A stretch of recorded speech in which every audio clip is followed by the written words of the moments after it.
Hey, it's Ron. Hope you're having a great day, beautiful day that we're having here in North Florida, and so excited as we're entering into this fall season. I mean, we're in fall, but we're still having our temperatures go up and down. So but it is beautiful out, and I just wanted to come with you with a message today. We're in the middle of our election time and this election season, and probably one of the most unprecedented, and crazy times that are going on right now.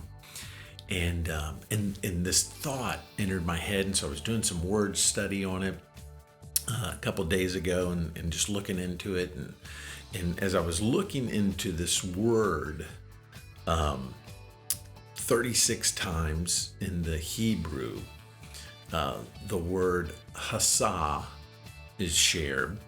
And in the Greek and the New, that's in the Old Testament. In the Greek and the New Testament, elpezo is shared 32 times. And it's the word that's used throughout the scriptures for trust and hope. And let me say, this isn't a political statement. This isn't an issue of anything like that.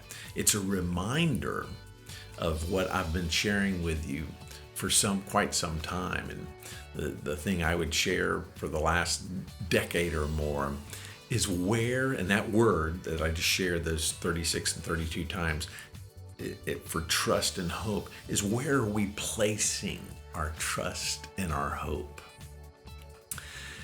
The children of Israel, when they came out of captivity, out of Egypt, they had misplaced trust. When they were dealing with Moses, they didn't want to deal with God, and they said, Moses, you talk to God for us and tell us what he has to say.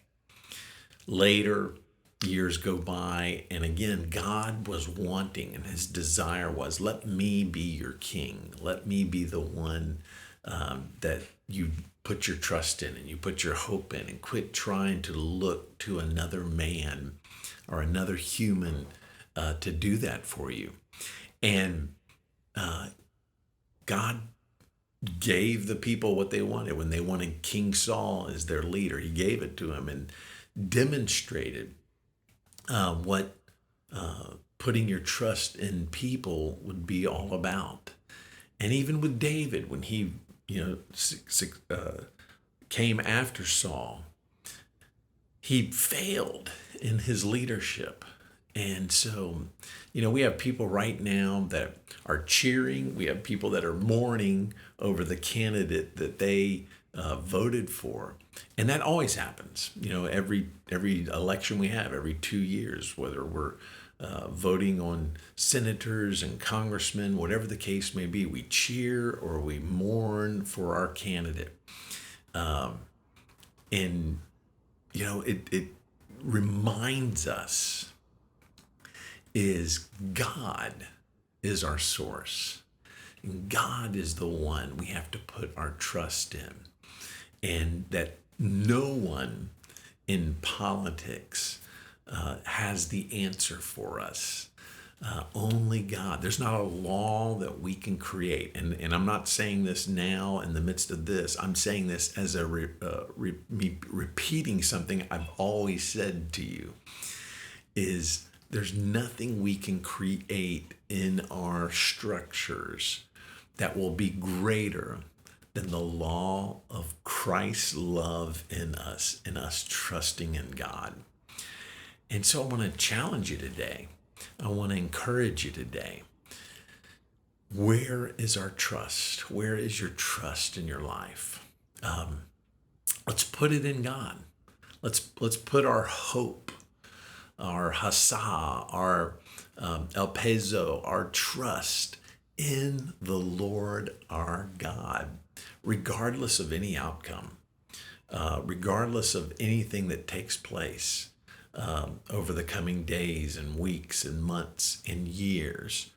Put our trust in God, and not trust in our own understanding. I all during this week, I get text and I get messages and I get people sharing, here's what God's saying, from this standpoint. And so many times it just causes my spirit to mourn because it's this people trying to speak for God through our political system. And God is not about that. Matter of fact, he might do the opposite of what people think just to show you're putting your trust in the wrong place. My world didn't change when I was a kid. I watched Richard Nixon get on the helicopter and wave goodbye. I can remember that. And Gerald Ford and here comes Jimmy Carter and Ronald Reagan and George H. Bush and Bill Clinton. And, I was voting by that point. And then after him, George W. Bush, and then Barack Obama and Trump, and now Biden, it looks like. And so it doesn't matter. My trust is in the Lord, always. As a citizen, I do my duty to vote, but my trust is in the Lord. And I keep it there. So I never waver of, my candidate won, or, my candidate failed. My trust is in God. And so I encourage you today, if you're rejoicing, rejoice in the Lord. If you're candidate and you're sad, rejoice in the Lord. He's in charge. And let's keep our hope, our trust in God. Don't misplace it in men and women. And I typically say men as in mankind, so forgive me. In women and men, I'll do that. But that's not our hope. That's not our trust. Our trust is in the Lord. And then we're called to love men and women in our lives and put the trust of God into who they are and allow God to work in them and trust the Holy Spirit to work in people's hearts. That's what it's all about, our hope and trust in God. So I encourage you, I love you today. I pray health and healing, wisdom and knowledge, power and prosperity, and the gifts and the fruits of the Spirit of God to be evident and flowing in your life. And just praying you have a fantastic week. Maybe turn off the news for a while and focus in and put your trust in the Lord. Bless you.